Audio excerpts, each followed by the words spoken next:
வணக்கம். Welcome to அங்கனா சமையல். இன்னைக்கு மஞ்ச பூசணிக்காய் அல்வா செய்ய போறோம். ரொம்ப டேஸ்ட்டா இருக்கும் இந்த மஞ்ச பூசணிக்காய் அல்வா. இது பரங்கிக்காய்ன்னு சொல்லுவாங்க. பிகினர்ஸ் கூட ஈஸியா செய்யலாம். வாங்க எப்படி செய்யுதுன்னு பார்க்கலாம். இதுக்கு நான் 1 கப் அளவுக்கு துருவுன பரங்கிக்காய எடுத்திருக்கேன். நைஸா நல்லா துருவி எடுத்துக்கங்க. இப்போ அடுப்புல ஒரு வாணல வச்சு 1 ஸ்பூன் நெய் விட்டுக்குங்க.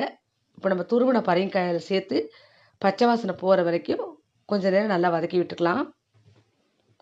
கொஞ்சம் நைஸாவே நீங்க துருவி எடுத்துக்கங்க. அப்பதான் உங்களுக்கு நல்லாருக்கும். இப்போ ஓரளவு வதக்கியாச்சு. இப்போ இத மூடி வச்சு ஒரு 3லேருந்து ஒரு 4 நிமிஷம் நல்லா வேக விடணும். அப்புறமா பார்க்கலாம். இப்போ பாருங்க நல்லா வெந்திருக்கு. பாத்திரத்தில ஒட்டுது. நல்லா பரங்கிக்காய் வெந்திருக்கு. அதனால தான் பாத்திரத்தில ஒட்டுது. இப்போ நம்ம செக் பண்ணி பார்ப்போம் நல்லா வெந்திருக்கான்னு. பாருங்க நல்லாவே வெந்திருக்கு. இப்போ நம்ம நல்லா கலந்து விட்டுட்டு இதுக்கு சர்க்கரையை சேர்த்துக்கலாம். இதுக்கு 1/2 கப் அளவுக்கு சர்க்கரை சேர்த்துக்குங்க. 1 கப்பு பரங்கிக்காய் துருவலுக்கு 1/2 கப்பு சர்க்கரை கரெக்டாக இருக்கும் இனிப்பு. இப்போ இதையும் சேர்த்துக்கிட்டு கொஞ்சமாக ஒரு துளி அளவுக்கு உப்பு சேர்த்து எல்லாத்தையுமே நல்லா கலந்து விடுங்க. இப்போ இந்த சர்க்கரை நல்லா இளகி வரும். இந்த மாதிரி நல்லா கலந்துக்குங்க.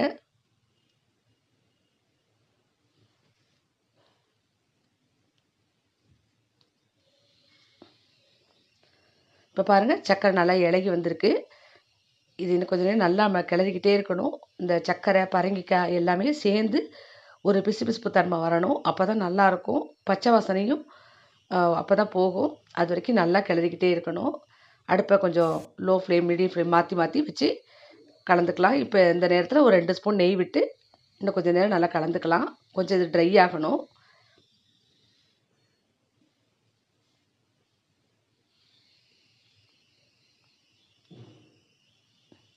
இப்போ பாருங்கள் கொஞ்சம் ட்ரை ஆகிருக்கு. ஒரு பிசுபிசுப்பு தன்மை வந்ததுனா தான் அது நல்லாயிருக்கும். சேர்ந்த மாதிரி இருக்கும். இந்த நேரத்தில் நம்ம ஒரு வறுத்து வச்சுருக்கிற திராட்சையை சேர்த்துக்கலாம்.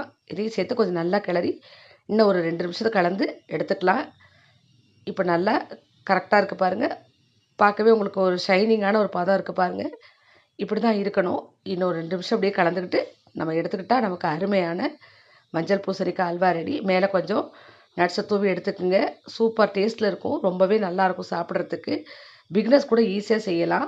ரொம்ப டேஸ்ட்டு அருமையாக இருக்கும். பாருங்கள் எப்படி ஜூஸியாக ஷைனிங்காக இருக்குன்னு. இந்த மாதிரி தான் இருக்கணும். நீங்களும் வீட்டில் ட்ரை பண்ணி பாருங்கள். செஞ்சு பார்த்துட்டு உங்களோட ஃபீட்பேக்கை சொல்லுங்கள். நம்ம சேனலுக்கு சப்ஸ்கிரைப் பண்ணி சப்போர்ட் பண்ணுங்கள். நம்ம சேனல் லைக் பண்ணுங்கள், ஷேர் பண்ணுங்கள். நன்றி, வணக்கம்.